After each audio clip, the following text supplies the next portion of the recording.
Today, I'm here with Jason Holtman. Jason is going to talk about making a career change in his 40s. He owned a house, had kids and a wife, and took a risk by switching from a safe and secure job to becoming a full-time entrepreneur. Jason worked in athletic services at Indiana State, Central Michigan, University of Illinois, and the University of Wisconsin for a combined 20 years before making the switch to becoming a real estate agent. Jason has a really special perspective on things. A lot of people in their 40s and beyond struggle to think about a career change, especially when, having kids, a mortgage, everything else, it doesn't seem like the right time or it seems too late.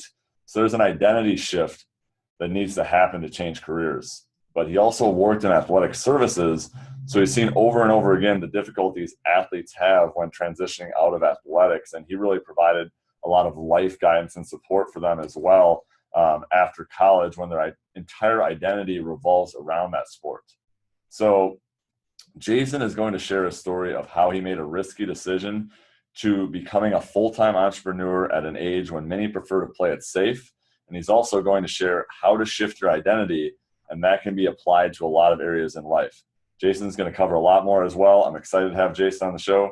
Jason, thanks for coming on. Thanks for having me. We can't really shake hands at this point, but no, thanks for having me. Absolutely. I know with the coronavirus, if you're listening to this, whenever you're listening to this, it's March of 2020, and we got the coronavirus stuff going on right now. So a lot of people are being quarantined, and essentially it is not recommended to shake hands or to really touch other people at this point. So that's why we did not do the handshake today. If you're listening to this, you would know no difference either way. But essentially, what we want to do is, like I said, Jason really wants to talk about how a lot of things, how he made this shift in his life, making a career change in your 40s. And I definitely want to get to that because I think so many people who are listening to this can relate, whether they're in their 40s, 50s, 60s, even if they're in their 20s or 30s or younger than that. A lot of people struggle to make an identity change or a shift in their life like that. So definitely want to get into that and cover, how you made that shift. But first, I always like to give people perspective, and I want you to talk about your childhood, what things were like growing up, when you were in grade school, middle school, and beyond. Oh, man, you're making me go back a long way. I'm not a young pup anymore. My childhood was great. I had two loving parents. I didn't spend a lot of time inside. I was always doing something sport related. I loved baseball, but I also played football and basketball over time. I was always, running around in the neighborhood, building forts, all the stuff that you did as a kid in the 70s and 80s. Not much. It's not the same today, but, I was pretty active. I was,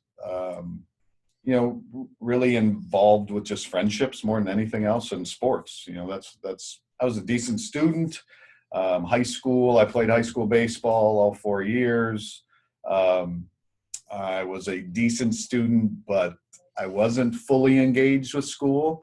But I was a good enough student to get by with not a lot of effort, and was able to get into college and all that jazz. But I wasn't a brain by any means either. Absolutely. Well, sounds like a pretty good childhood overall. And there's actually one player who you played baseball with in high school. I think other people listening to this might know. Yeah, my claim to fame, I guess. Played a little bit of high school baseball with Derek Jeter. I was a senior when he was a freshman. He got called up late in the year. We have no idea why he didn't play varsity as a freshman, because he would have been the best player on the team. Yeah, he got called up for tournaments, so I played a number of games with him before I left. But there you go. Derek Jeter, Hall of Fame. He's in the Hall of Fame now, right? Yeah, this year. Yeah, this year, Hall of Famer. I mean, one of the greatest Yankees. I think if his number 2 hasn't already been retired, it will definitely be retired soon. I mean, won many championships. So, so that's kind of Jason's claim to fame growing up. But so I want you to kind of talk me through, so you got into college, you picked athletic services. So what attracted you to athletic services? Well, it was more academic services, but there's a kind of a story, a transition of sorts. Okay. Back then. I went to college thinking I was going to be a high school counselor and coach baseball. That's what I wanted to do. Okay. I wanted to go and get a degree. I didn't really want to teach, but I had such a good high school experience. I thought I wanted to be back there. So I started with a major in psychology and hated every minute of it. And then I just kind of progressed over the next 2 years, changing my major, trying to figure out what I could do. I even tried to study history to maybe teach so I could coach, right? My whole goal was to coach, but you needed to do something else, at least I thought, Right. at the high school level. So I kept bouncing around these things, and I finally picked up a book, and it was a compilation of different careers in the sport of baseball. Okay. From the general manager of a minor league team to the owner of a major league team and everything else in between, right? And I read this book and I was like, that's what I want to do. So I tried to figure out how I would do that. So I changed my major to communications, thinking that I could get into the media side inside a Major League Baseball team. And I didn't really like the theory classes. And I was just at a point, I was 21 years old. I was in my third year of school. And I was at a point where, man, is this college thing really a thing for me? I was contemplating dropping out. I had a job lined up at a local newspaper, believe it or not. Okay. Can you imagine where I would be if I was in print media these days? Yeah. And then I visited another institution, Bowling Green State University. This was in the early 90s, and they had the guy I visited was a roommate of my girlfriend's brother. It's a long story, but he had a brochure on this degree in sport management. And I read this degree. It was a very young field at that point, especially in undergrad. There were some master's programs, but I was like, this is me. Yeah. This is what I want. So I did everything I could to transfer. And I talked to this guy, never met him before. He told me who I needed to get in contact with. I got in contact with the woman that ran the department, Janet Parks. I still remember this. She invited me down to have a meeting to kind of talk about my classes that I've taken and what I could take over the next semester that would transfer. Gotcha. Ultimately, long story short, I transferred that year. It was my fourth year in school. So I spent 3 years at Michigan State, transferred to Bowling Green, and really started anew. I chose to live in the dorms and as a senior. Wow. And there were a lot of freshmen and other transfers in the dorms. I became grandpa on the floor. We won't talk about other things that I could do at 21. Sure. But, and then that experience allowed me to, and the actual major allowed me to volunteer in different aspects of the athletic department, the intramural department, different things. And I met a guy at a hockey game, and he was the director of academic services. I'm like, academic services in athletics? He's like, yeah. Volunteered in the department for my last semester there. Okay. Loved every minute of it. I was kind of taking that high school counselor idea from 4 or 5 years before and wanted to coach to becoming an academic counselor in college athletics. I had grown a little bit. I didn't want to go back to high school anymore, right? Right. So then I found an internship at Rice University. Okay. In Houston, Texas. In Houston, Texas. Yep. Never been there in my life. I was a total Midwest kid. I packed up my Ford Escort with everything I owned, and I drove down to Houston and started an internship. Wow. And I interned in the athletic academic services area for the entire academic year. Another claims to fame, I worked with a lot of kids when they were freshmen, Lance Berkman, okay. Jose Cruz Jr. They all played in me. I actually had experience with a number of pro athletes, and I was 24 years old. I was like 2 or 3 years older than most of them. But that was a good experience that kind of led me to my next step, and started my career essentially after that. I got a job at Indiana State. The job, I was the first person that they had ever hired to be an assistant director. And it allowed me to get a master's degree in the same kind of field. And my master's degree was in recreation and sport administration. They, in their department, allowed. Where did you get that from again? That was at Indiana State. At Indiana State, yep. They, in that department, allowed me to take a bunch of classes in counseling as my kind of a concentration, which was unheard of, but they allowed me to do it because I was already working in that field. Yeah. And that propelled me to take my next steps. I went to Central Michigan as the assistant director. Then I took a job at the University of Illinois to be an academic counselor, but it was a much bigger, at the Big Ten level, it was a much bigger program. There were 2 people in these other schools I worked at. There were like 8 people at Illinois, but I got to work with some high profile athletes. When I was at Illinois, I was a men's basketball counselor. We went to the Final Four that year, 2005. I started the same day the group of kids that actually, Dee Brown, Darren Williams, Luther Head, James Augustine, these guys, Roger Powell, these were the starting 5 for like 3 or 4. A lot of future NBA guys. Yeah, 3 or 4 years. I got to experience college athletics at its peak and loved every minute of it. But I kept searching for that next step. And my focus, as I've learned in hindsight, was more on my ego. I wanted the title. I wanted the position. I was so enamored by being a part of this basketball team that, I mean, we were undefeated to the last game of the year that year. I remember being in the rotunda of the Capitol. We were playing Georgetown, and people were taking pictures of us. I'd never felt fame before. Not that they were taking pictures of me. But, you know, we're all standing there in awe of the Capitol rotunda and looking around. And I look down, and there's kids asking for autographs. I got to ask for my autograph. I'm like, that you don't want mine. You know, but then my whole focus was, I want to be a director of a program. I need that title. I need that next step. And Central Michigan called me back, and my boss from my previous stop was retiring. They wanted me to interview. So I did. I got the job. But it was 4 years was great. I kind of molded the program my way. You know, I enjoyed that. I was still an academic advisor at that level. Okay. So I was running the program and working with the students. But I kept still looking for that next thing. Right. What's next, right? And my whole thought was, I want to be a director at a Big Ten program, and Wisconsin came calling, and I went. I mean, obviously, University of Wisconsin Badgers. University of Wisconsin, to me, it was the ultimate.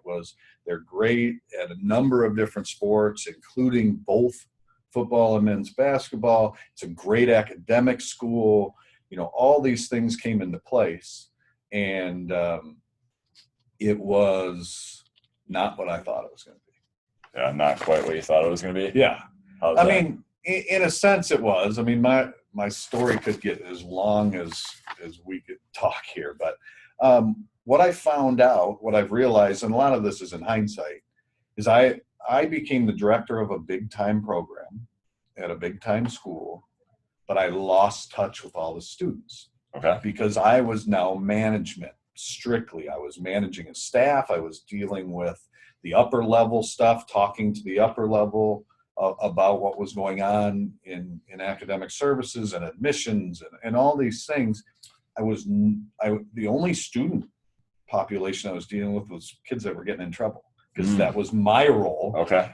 Either whether it was in trouble with a coach or a professor or something else, you know, so all my student contact was relatively negative.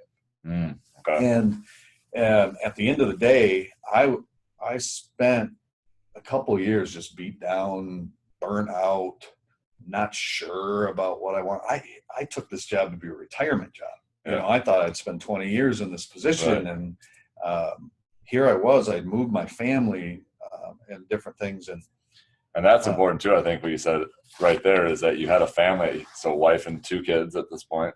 Wife, 2 kids, 2 dogs. 2 dogs. Yeah. 2 dogs. Yeah. And just bought a brand new house. Uh-huh. You know, I had the best job of my career, and everything was looking up, except I wasn't happy. And it really took a toll. It took a toll on my marriage. It took a toll on my health. It took a toll probably on my relationship with my kids early on. I don't know. I mean, everything's great now, but Sure.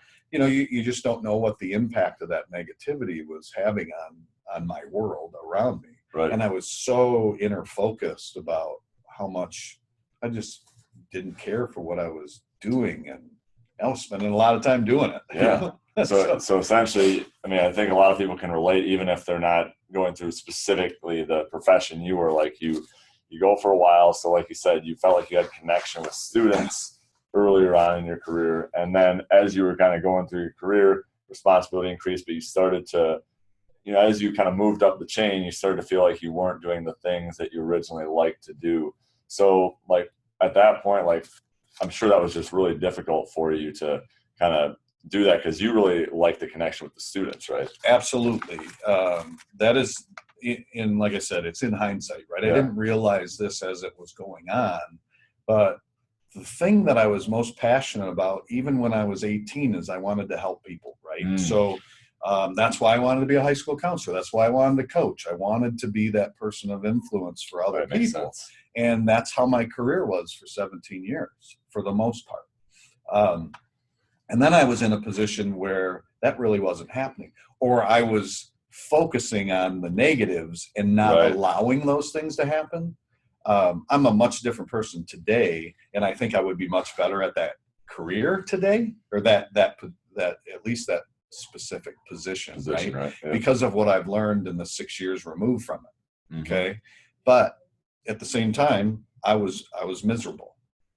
And I didn't know how to deal with it. So I just want to kind of paint the picture for people at this point. So like you had literally, like you talked about, you moved your family all over the place for this job that you thought was like your dream job.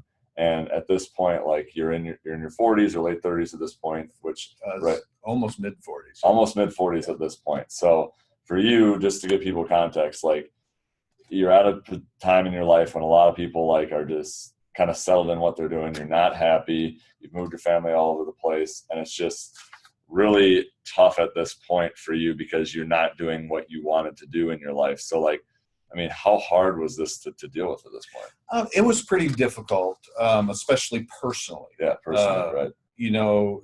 At home and things like that. And it's ultimately, I think, made everything stronger. But it was at a point where my negativity was affecting everybody. Okay. And it was seriously affecting me. I realized over time. But what was a challenge was, here I had these young kids that I had moved here. We moved when my son was in third grade, and my daughter was in kindergarten. So this is 3 years removed, 3 years removed from when we moved here. So now they have these established friendships. They've gone through school. And my wife and I've already explained, I went from Indiana State to Central Michigan to Illinois, back to Central Michigan to Wisconsin. I had made all these moves to climb the ladder, so to speak. And my wife at this point is like, you want to move again? Because I was seriously thinking about looking for other jobs and different things. And the other part of this is I absolutely loved Madison. Okay.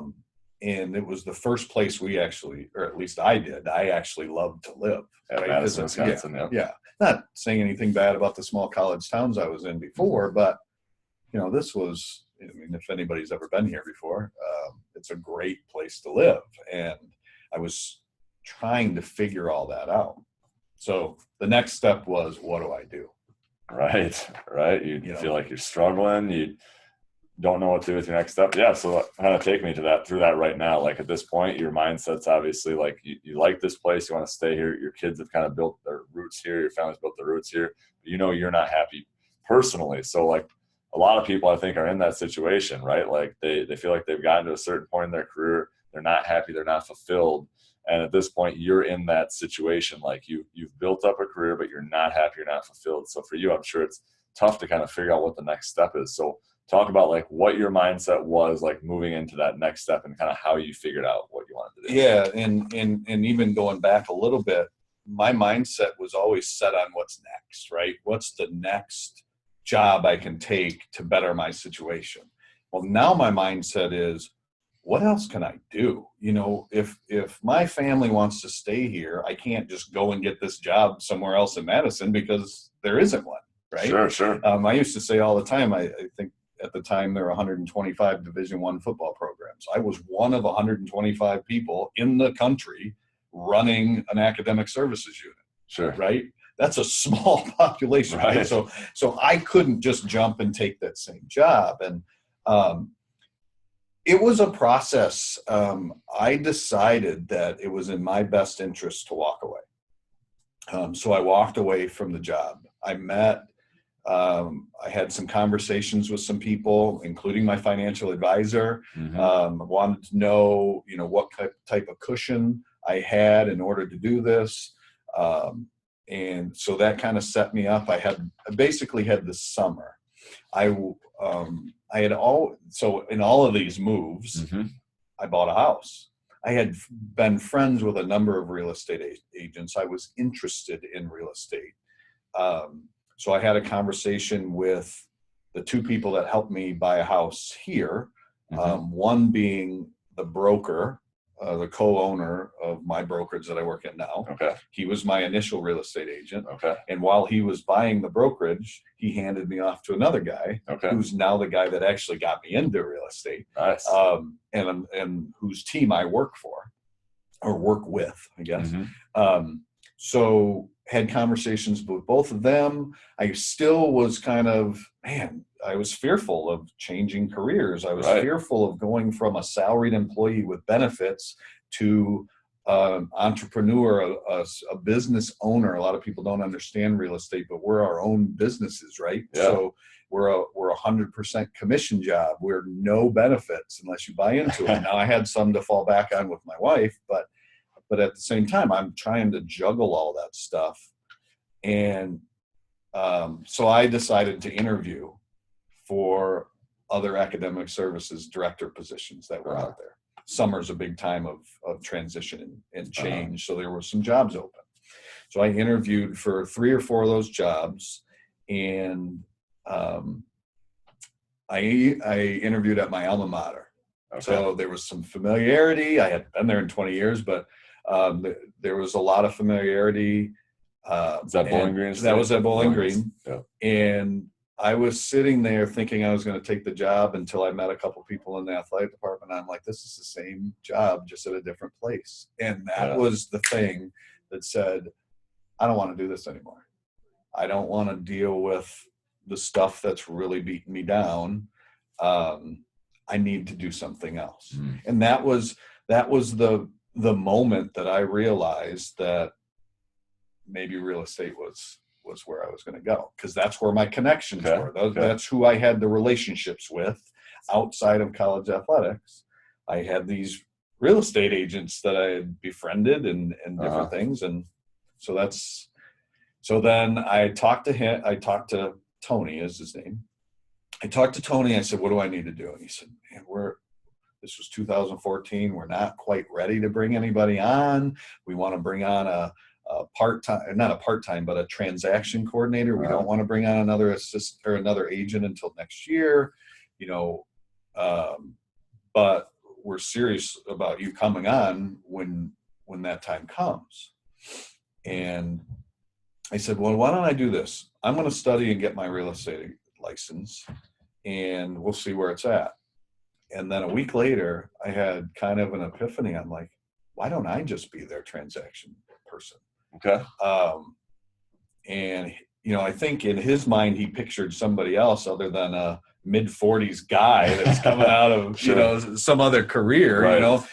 Typically those positions are for younger people, right. Or people with clerical skills, right. Different things like that. And I pitched him the idea, and he talked to Joe.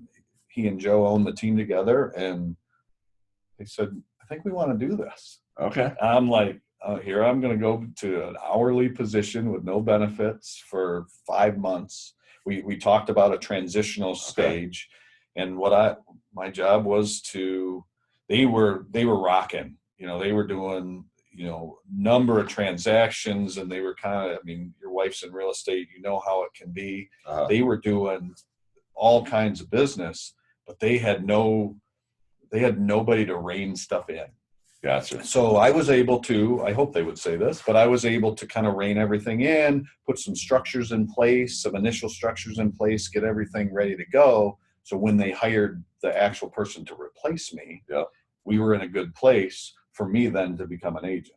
Okay. So I want to pause right here. So you made the switch from academic services to becoming an entrepreneur. So obviously first you kind of worked at an hourly position with no benefits. Like what were I think people want to know, again, if people are in similar situations as this, like your wife had a job, but at the same time, this is taking a big risk, like for your family. Like, what were the kind of conversations you had with your family, and how, like a lot of people might think like, well, how do I get my significant other on board? Like how, what if this happens? What if that happens? This is too risky. Like what were the conversations you had with your family at that point? Well, it was interesting because I had a couple months, studying for the exam. I was going on these interviews, but I really wasn't working. So we had a lot of time to spend with each other. It was risky. We didn't know, right? But at the end of the day, I had a couple mentors within the athletic world that I pitched, hey, if this doesn't work a year from now, do you think I can get back in? Do you think if I step away that I'll never get back in? And everybody said, oh, you can get back in. 2, 3, 4 years from now, that might be a little different story. But if you take like a year away, that's pretty normal. So I thought about that, and that kind of relieved a little pressure. But at the same time, I got a mortgage. I want to save money for my kids' education. I want, we got to pay the bills, all those types of things. It had to work in a way, right? But at what level did it have to work? Did I have to be this huge success right away? That's what I didn't know, right? So knowing that I was going to get a little bit of pay, being a full-time, hourly person, I figured it out budget-wise. It was still risky. We had enough to get through. I didn't show my first house until 5 months after this, right? After this decision. So, and then I didn't close on my first house for another 2 months. Wow. So you're talking about 7, 8 months of no impactful pay, right? But it was enough to keep us going and different things. But there was still a ton of uncertainty. But at the same time, what I noticed was, even though I had this stressor out there, this financial potential stressor, I was so much more happy. I was sleeping at night. I was just a different person. The day that I came home and resigned from my position was the first night I actually slept. Really? That I didn't feel like I was tossing and turning and waking up. I mean, a lot of this, like I said, I've looked back on, but that stress of not being happy took such a toll on me that just getting rid of it was number one step. But it also gave me more confidence because I was happy.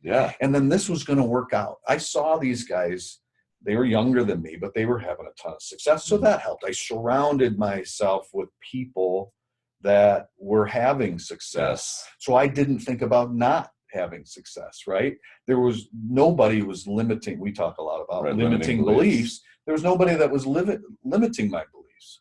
I didn't know when it was going to happen, but I had every confidence in the world that it was going to, right? I ended up, I basically showed my first house at the beginning, into January, beginning of February. And what year is this at this point? This was 2015 now. 2015. And I ended up, I think, selling 36 houses that year. Wow. Unheard of for a first full year. But going back to some things that we talked about earlier, I had a lot of transferable skills. But you know what? I was fearful of trying a new job, right? Nobody was fearful of me when I was trying to help them with their house because I was old. They didn't know that it was my first. I was their. They might have been my first clients. They didn't know those kind of things, right? Because I was confident in what I was doing because I had a 20-year career of success in a way, right? So let's pause right there. So again, like you just said, you had a 20-year career. A lot of people think I'm going into a brand new industry, like I'm not going to know anything. I'm going to have to start completely over. And what you're saying is that even though, like, when you look back on it, like, you realize that it wasn't maybe the right career, maybe you would have done something differently slightly, like, you realize that all the skills that you built up in your other career were now carrying into, like you said, first year, literally first full year in real estate, you get 36 homes, which is almost unheard of. Right. So those skills that you gained through all those years of academic services helped you to become successful right away in real estate. Absolutely. And here, you wouldn't think these things were transferable, right? Like what kind of skills we talking about? So, well, number one, it's working with different types of people.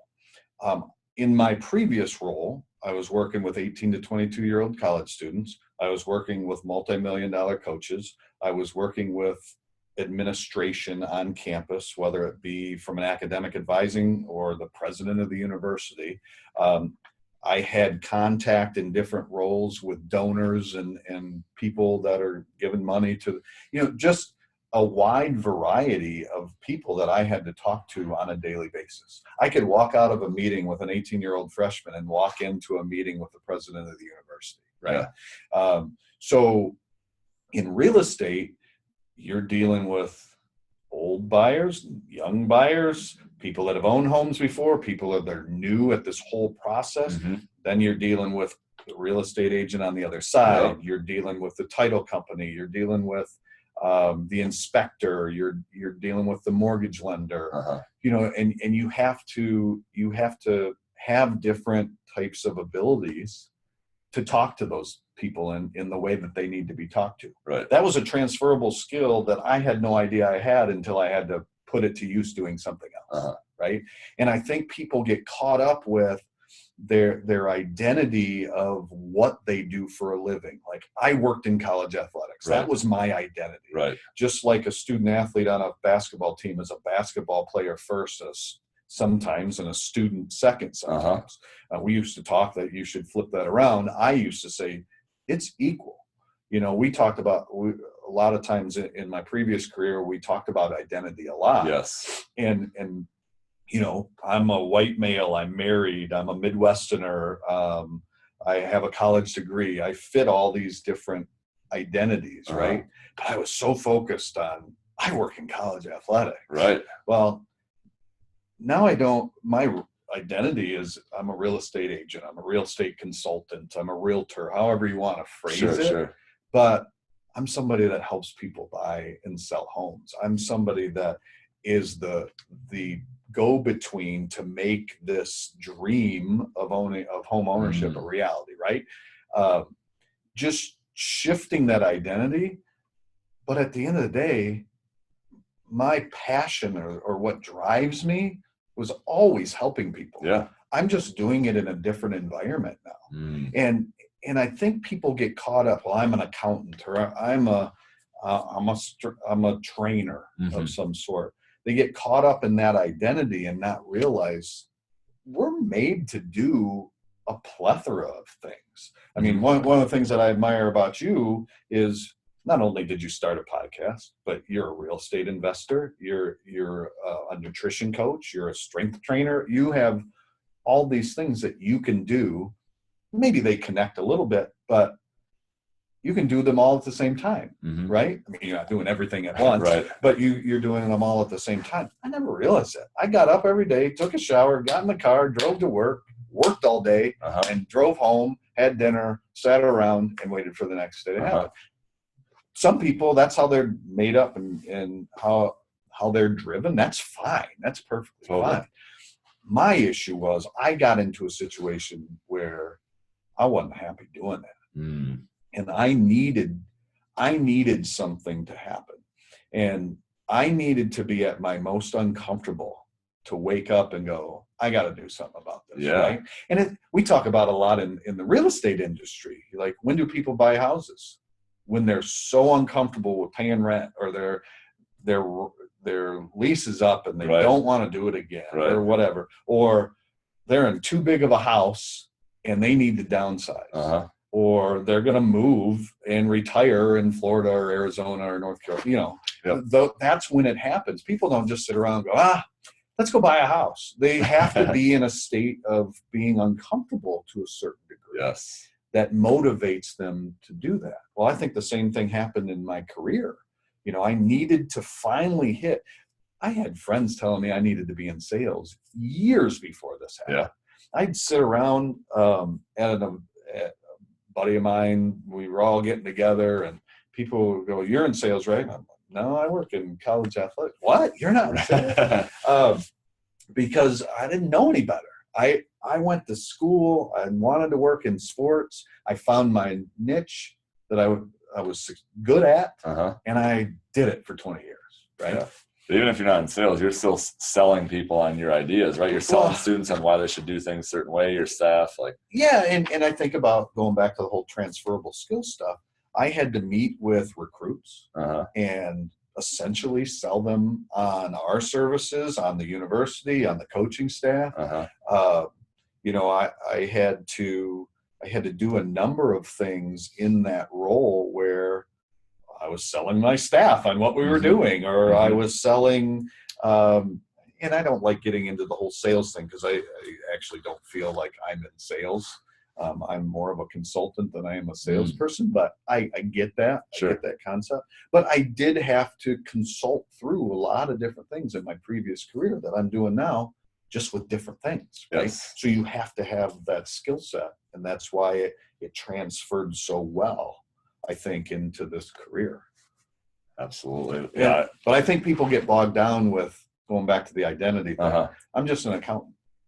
Well, what if you like something else and you could use those accounting skills to start your own business, to do something that you really like? Or, we could go down the line with a lot of those things. Right. So let's focus on that right now, because at this point, like you said, you went from your whole life was revolved around academic services to now all of a sudden you're a real estate agent, or consultant, or whatever you want to call yourself. And I think too, like you talked about throughout your career, this is kind of what you helped other people with. So you're bringing it back to your students and athletes that you kind of coach. You were talking to them about once you get out of college, what do you do with your life? These kind of things. So talk about how you've kind of helped others throughout your career kind of shift their identities as well. Sure. A lot of times, in my previous career, we talked about career termination a lot.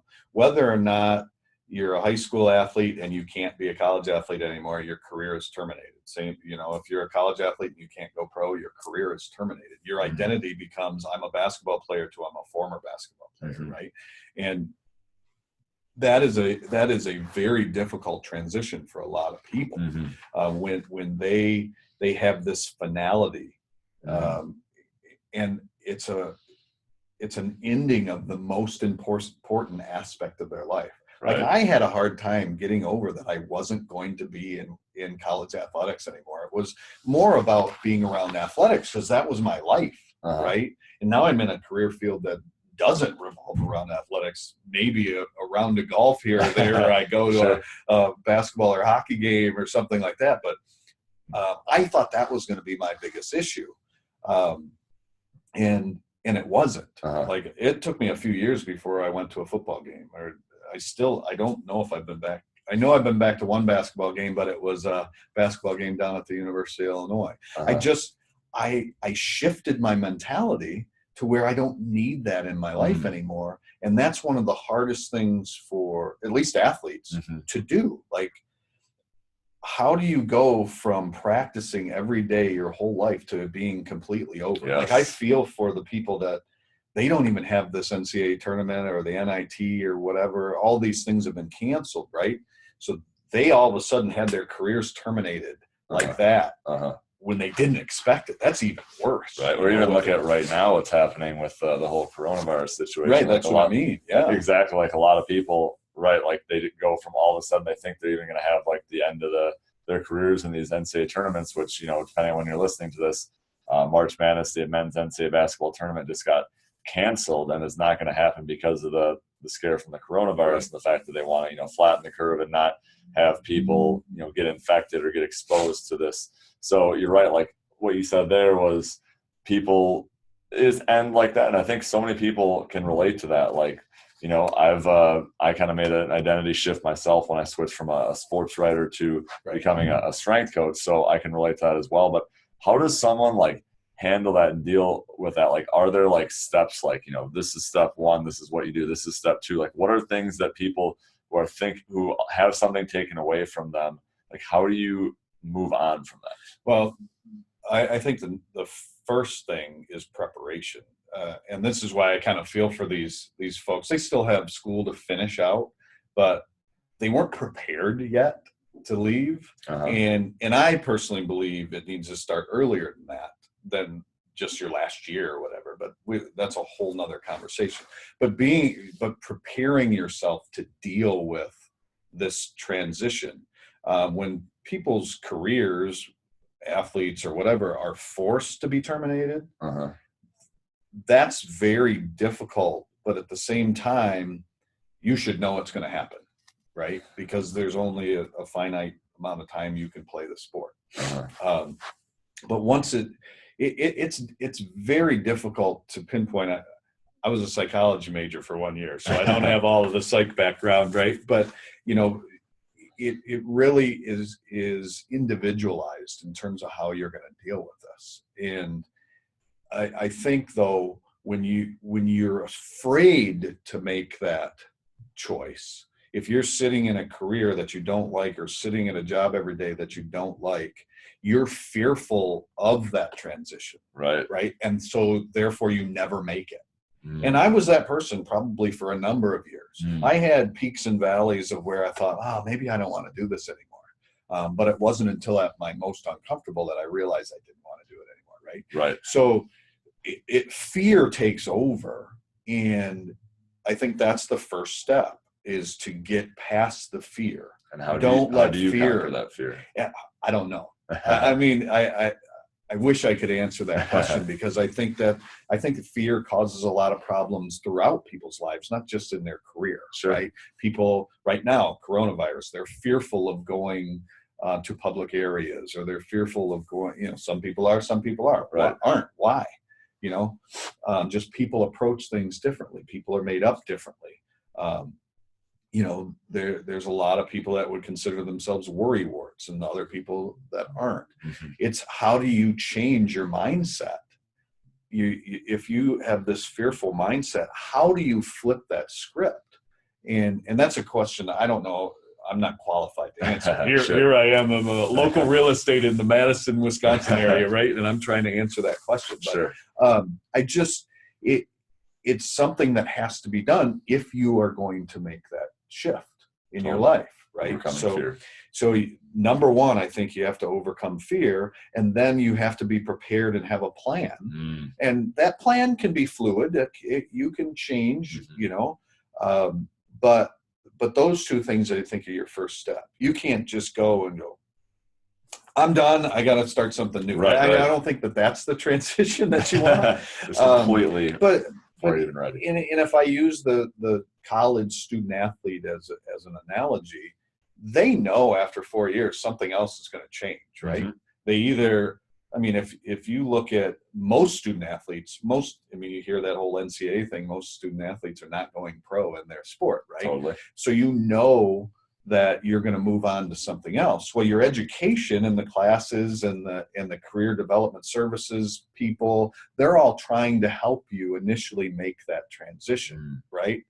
It's the people that aren't prepared to do that. They're not taking their education seriously, or they're not taking the advice of people to start this process when you're younger.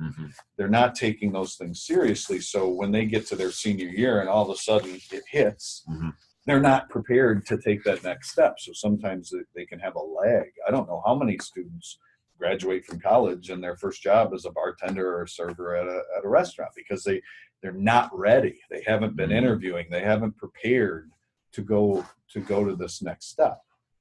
So, but in my case, or in somebody that's been working for a number of years, and they want to shift or change or move on to something else, they got to get over that fear that they can't do anything else. Right.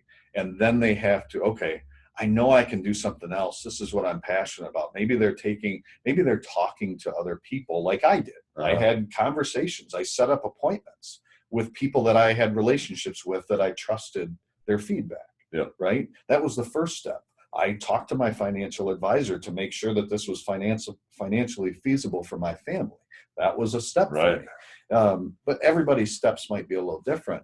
But I think you have to really prepare yourself first, and then prepare to do it second, I guess, right? And so preparing yourself is getting rid of that fear.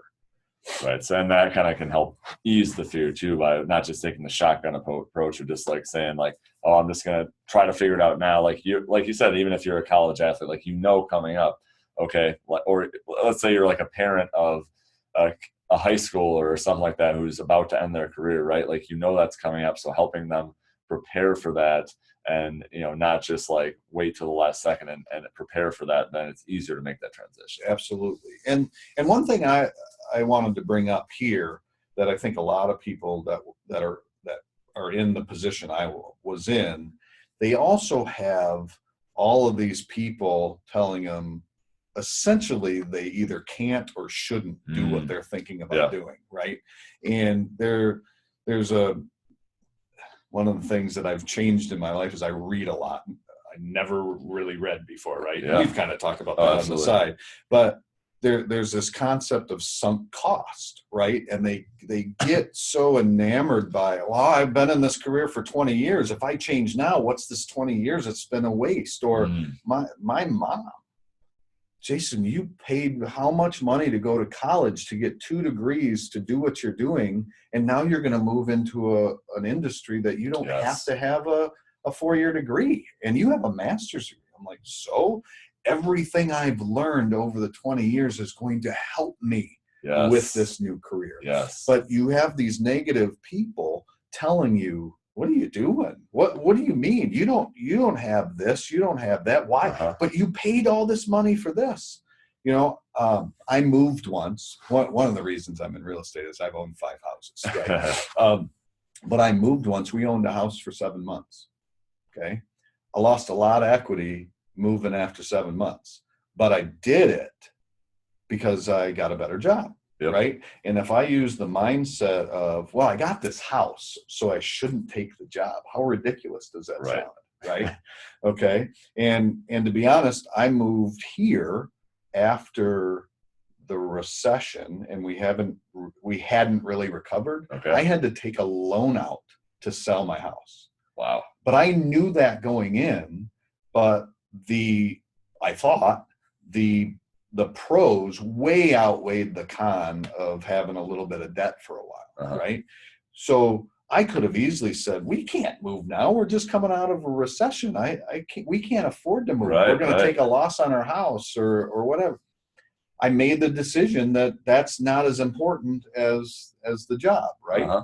So if you put it into that terms, and somebody's telling you, well, you have a degree in accounting, you have to be an accountant. No, I don't.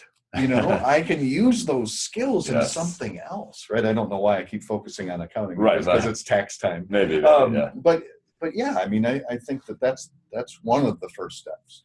No, that's a really important point, because people think, you said the sunk cost thing, like people think like, oh, well, I've already spent all this time on this career doing this thing or in this relationship or whatever. So since I've invested so much into it, I might as well just stay in it. Otherwise, all of my efforts will have been wasted. And you're saying, like, if you have that mindset, you're never going to get to where you want in life. So essentially you have to shift that mindset to think like, everything happened for a reason. That was all setting me up for where I am today and what I can pursue in the future, because those are transferable skills. Absolutely. You can't sit there and focus on the past. You have to look forward and use that past experience for what's happening in the future, right? Or the present and the future, right?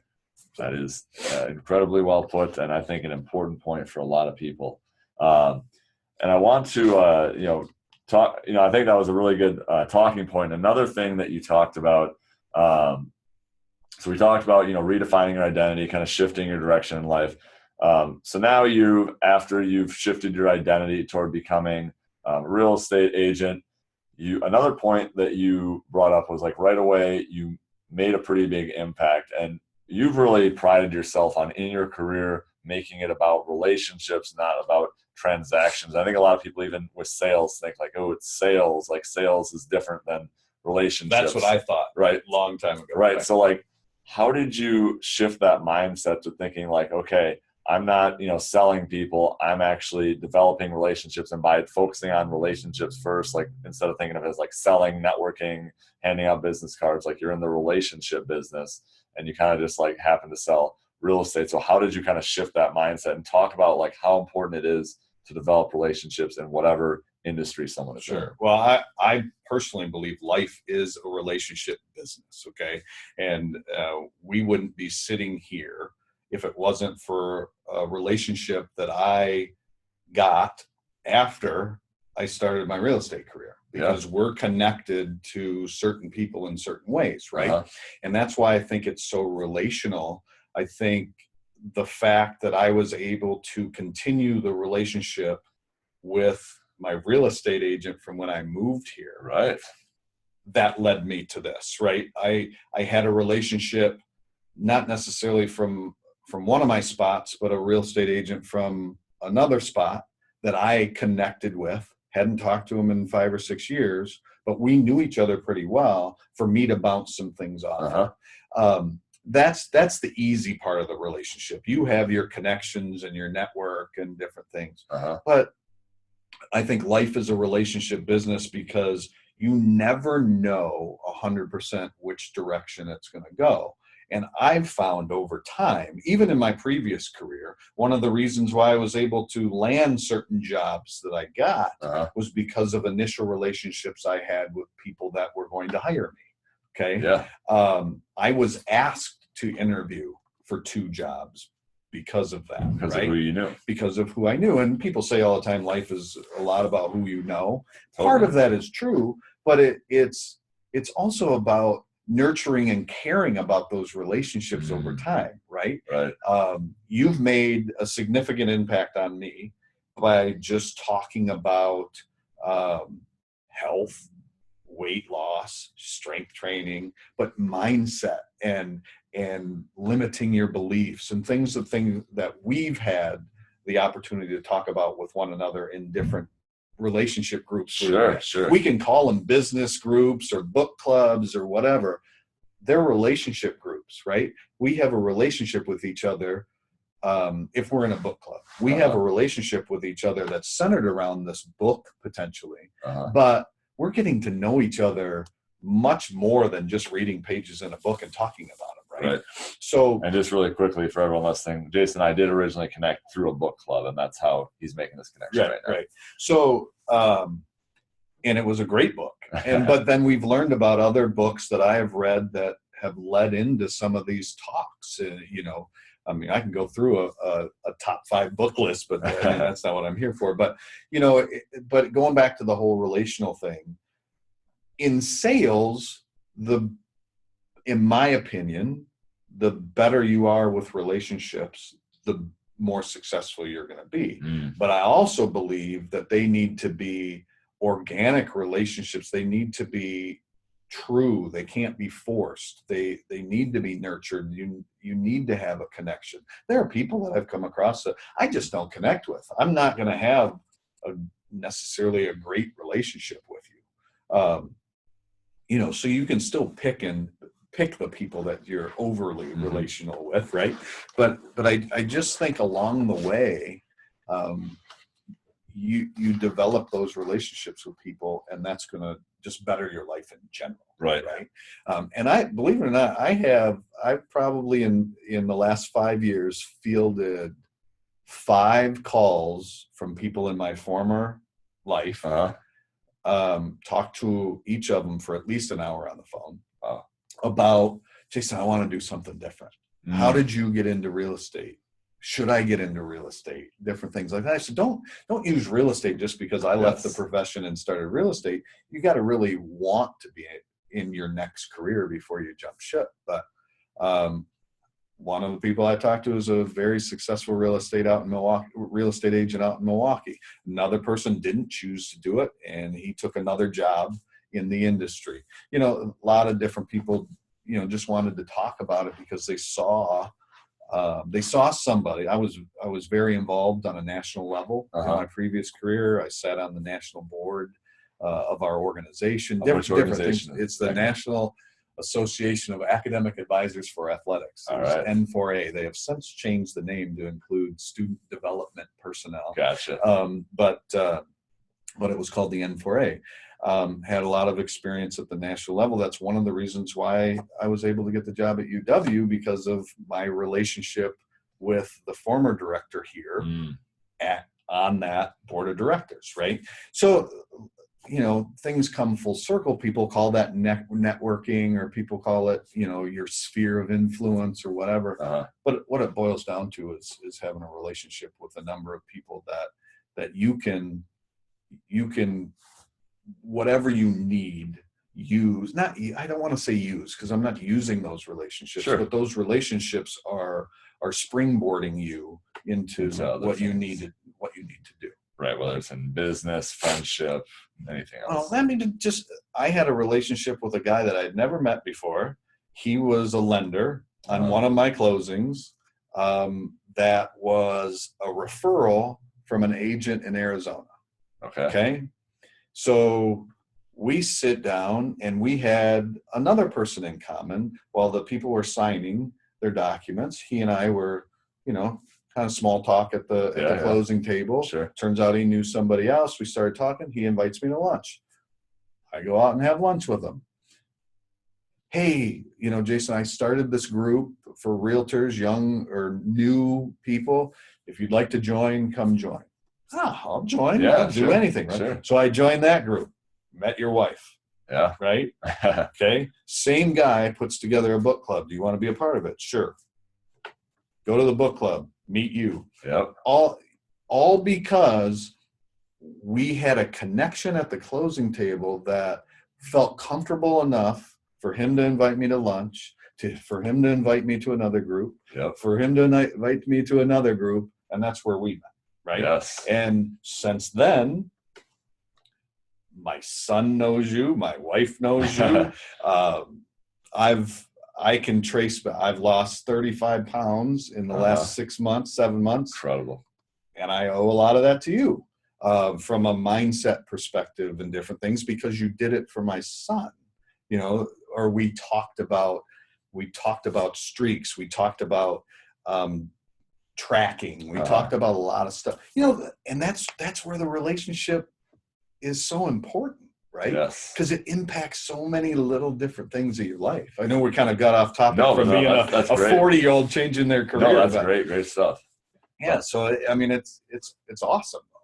And that's what it amounts to. That is incredible. Like, you think about all the people you can meet as a result of relationships. And actually, you know, one quick thing here, I think a lot of people who might be thinking, I don't know if I want to make the jump to entrepreneurship, or I'm a little nervous and I'm going to have to meet and connect with all these people. So let's say it's someone who doesn't maybe have a lot of relationships and connections right now, or wants to add more relationships to their life that would potentially help them in business. How would someone go about developing more relationships? Like, what would they do? Well, a lot of it is saying yes to things, and then kind of sifting through those things that you like and don't like, I think. I mean, going back to my story, I said yes. I had no idea what to expect, right? And it ended up being awesome. And then, of course, you trust that person, and then he asks you to do something else. So you meet a group of new people, and then, you know, one of those people invites you to something else. Mm-hmm. You know, I mean, I'm going to get off track here because of that, but you also have to know yourself. And I'm a pretty extroverted person. Sure. So this kind of stuff wasn't difficult for me. Sure. But if you're introverted, that might be a little bit of a challenge. But again, it's fear and comfort level, right? Get past the fear and make yourself uncomfortable, and that's going to help you. I think you have to be uncomfortable in order to actually have success. Yes. And we've talked about that a little bit before, but Totally. It's even to the fact of going to the gym after 25 years. That wasn't the most comfortable feeling in the world. Right? Yeah, let's talk about this for a second. Actually, I was going to say, let's get on this point for a second, because we were talking about getting on relationships, but just one aside here, as long as we're bringing it up. So Jason hadn't been in the gym in 25 years, hadn't really been doing or tracking anything. And you said you'd gotten to the point where you weren't satisfied with your health. And actually, since you've kind of done well in multiple facets of your life, especially since June. So since June, you have tracked for 280 some odd straight days or logged your food. Of not missing even one single when day. I go and have a little too many drinks, or if I eat a little bit that I should, pizza will do it to you every time, those types of, I still track it. He still tracks everything, no matter what he eats. And as a result, he said, obviously he talked about the weight loss, has lost 30, 35 pounds. And as a result, it's also impacted his family. Now he's working out for the first time in 25 years. Just talk about, what impact did it, so for someone like looking to make a transformation or change in their health, what were the things that have really helped you, and what impact has it had on you, your family, and your life? Sure. So first I'll say, you find that one thing that you want to do, right? And start with that. You can't do don't make a bunch of changes all at once. Pick one thing. So that's right here. So you said pick one thing, because what was your mindset like before this change? I know you kind of felt overwhelmed. Okay. It was tough. So what's interesting, I go back, I read the book, The One Thing, yes, right? Yes. And the one thing they do these 66-day challenges. Okay. So I challenged myself to do a challenge, number one. Yeah. And my first challenge was to not eat between 8 p.m. and 8 a.m. Uh-huh. I haven't eaten breakfast before 8 a.m. since January 2nd, 2019. Over a year. Okay. That's March 2020. Right. So I challenge myself, and then after a period of time, it's just become a habit. I look at the clock before. I might want to eat at 7:55. Sometimes I want to eat at 7 o'clock, but I said, no, I'm somebody that doesn't eat before 8 a.m. for whatever reason. Uh-huh. And that was the first domino to fall before I felt comfortable with other things. Uh-huh. So then another challenge I did was 10 push-ups a day, right? Just checking it off, and it becomes a habit. That one actually didn't become a habit, but I know why I got off track. Sure. But, and my son had tracked his food. And I'm in the middle of this book that's talking about scorekeeping and things like that, keeping a score, tracking, all this stuff. And he had tracked his food, lost a bunch of weight. And then he got off of it, but he wanted to get back on to this tracking. And I said, I'll track with you. This was just out of the blue. Okay. It was my next one thing that I wanted to do. Okay. And I noticed a change right away. And then my wife says, what are you guys doing? Why are you shooting UPC codes and all this stuff of everything you eat while we're tracking our food? I want to do that. Between the three of us, we've lost over 140 pounds. That's as big. That is more weight than my daughter. That's incredible. Between the three of us. But what it's done, so this is the dominoes that are falling, or the compound effect. That's another great book. Yep. The compound effect of doing things over. So I started with this, don't eat between 8 and 8. Then I went to tracking my food.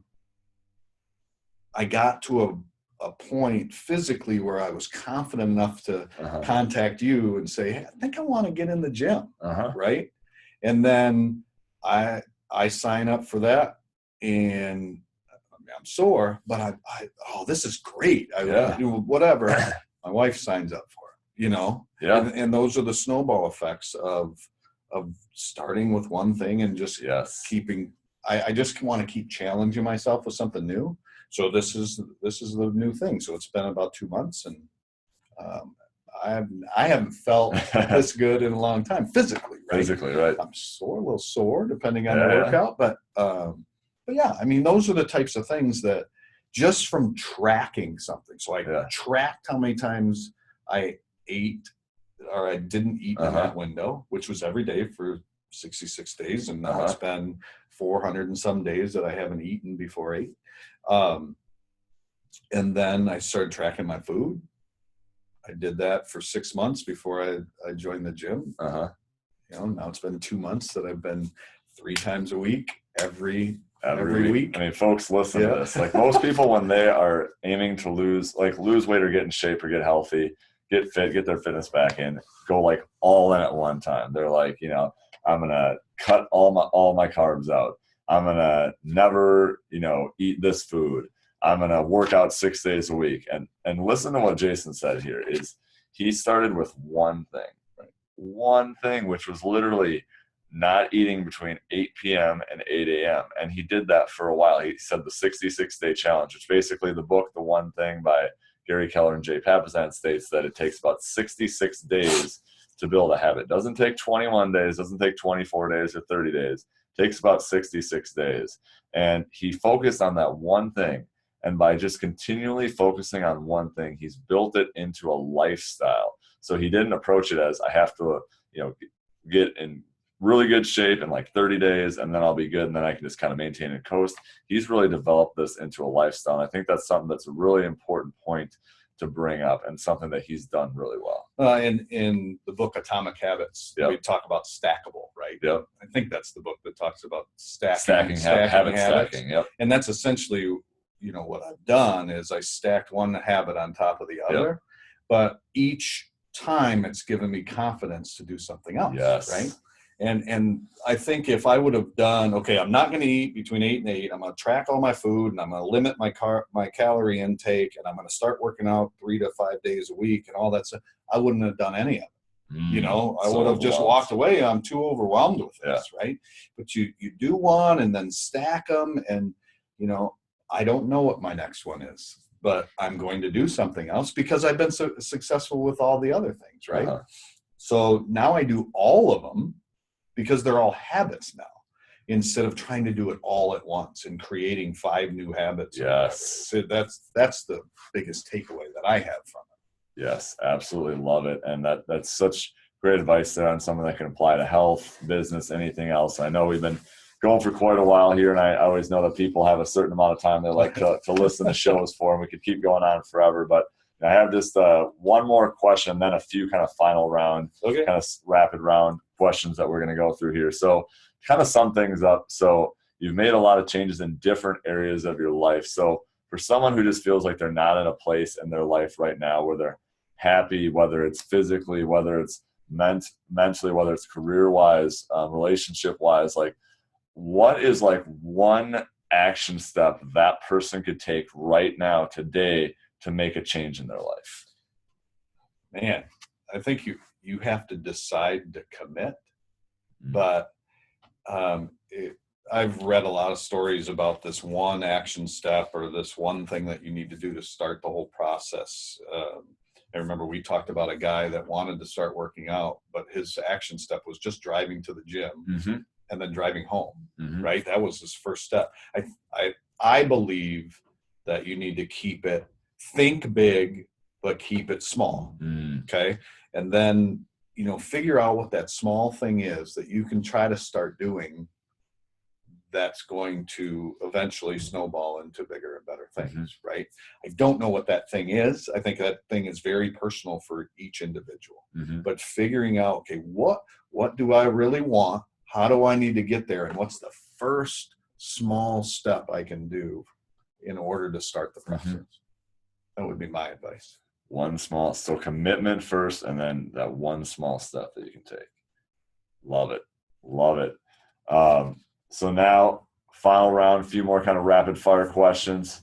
So I know you're a big guy. You've developed big into routines, guy of routines and personal development. So what is your morning routine, and what are like some of your daily and weekly rituals you practice? Morning routine is I typically get up between 5 and 5:30 every day. I actually have changed my morning routine since I started working out. Of the 3 days I work out in the morning twice a week. I don't have the same routine every morning of every 7 days. It's different, but the one consistent constant is waking up.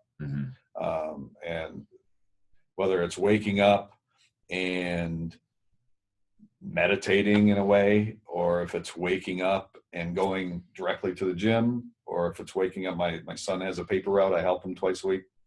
Helping him with the paper route twice a week. Yeah, people still read newspapers. Believe it or not, it's kind of crazy. But so each day is a little different. But the one consistent, constant, or whatever is getting up. Getting up early. Getting up early for sure. So morning routine, get up early. That sets the tone for the day. I know you're a big fan of self-education. So what do you do to stay sharp? Like books, podcasts, and do you have any like recommendations for people? Yes, I do books and podcasts. I don't do Audible books. A lot of people like those, and if you don't really care to read, I think that they have a lot of good ones out there that are maybe even some that are better to listen to than to read. But that's typically what I do. I read, and I listen to podcasts. Recommendations. We've kind of talked about some of the books. Compound Effect was very impactful on my life to realize it's kind of that snowball effect or compound effect. By Darren Hardy. By Darren Hardy. The One Thing you mentioned, Gary Keller and Jay Papasan. Atomic Habits, James Clear. Those are some of the my favorites that I've read recently. I don't know if anybody's seen that YouTube clip about the Navy admiral giving a speech at a commencement a few years ago about making your bed every day. No. Can't remember his name, but there's a book called Make Your Bed. It's really short. I've heard of that. Okay. Book, yes.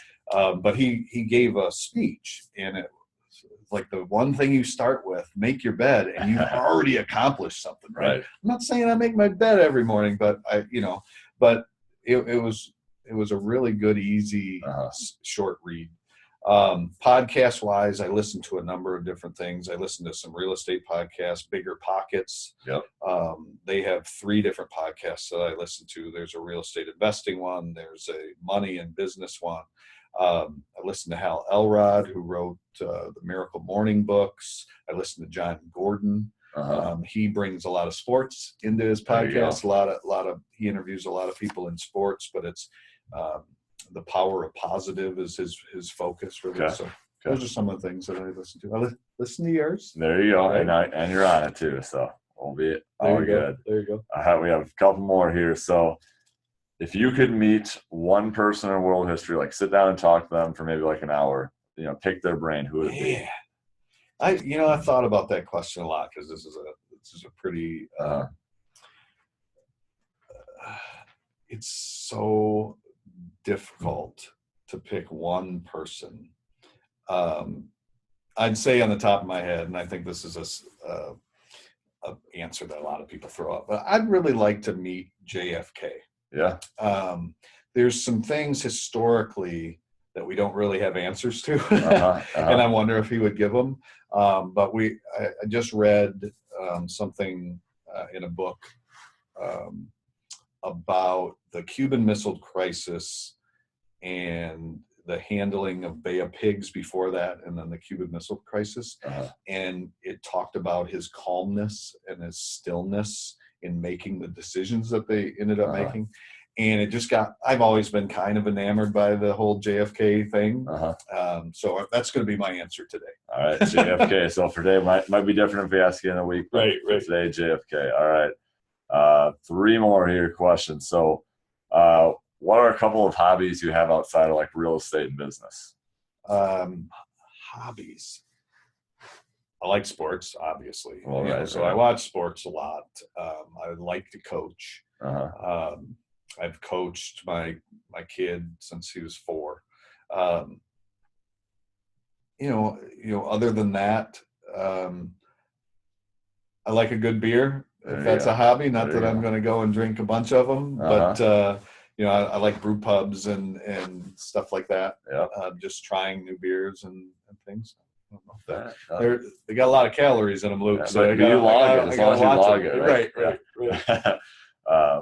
All right. Second to last one. People have listened and they want to connect with you. How can someone connect with you? Well, see, I'm probably the least famous person that you've interviewed so far, right? Wow. I don't have a YouTube channel. I don't have a Facebook, all that. I'm a real estate agent in Madison. My email address is jason@pureintegrityhomes.com. It's all spelled out, pureintegrityhomes.com. That's probably the easiest way to get it. All right. You can email Jason and, happy to connect with you. And last one, what I always like to finish with this question: when it's all said and done, everything has happened in your life, it's the end of your life, how do you want to be remembered? I want to be remembered as somebody that cared about people. I want my family to think that I made a positive impact on their lives. I just, it goes back, to just being in high school. I've always wanted to help people. And I think I just want to be remembered as somebody that did that and did it with integrity and did it the right way. And people were better because they knew me. Love it. That's a great one. Jason, been a pleasure. All right, I'll elbow you. Elbows. All right. All right, thanks, man. Absolutely.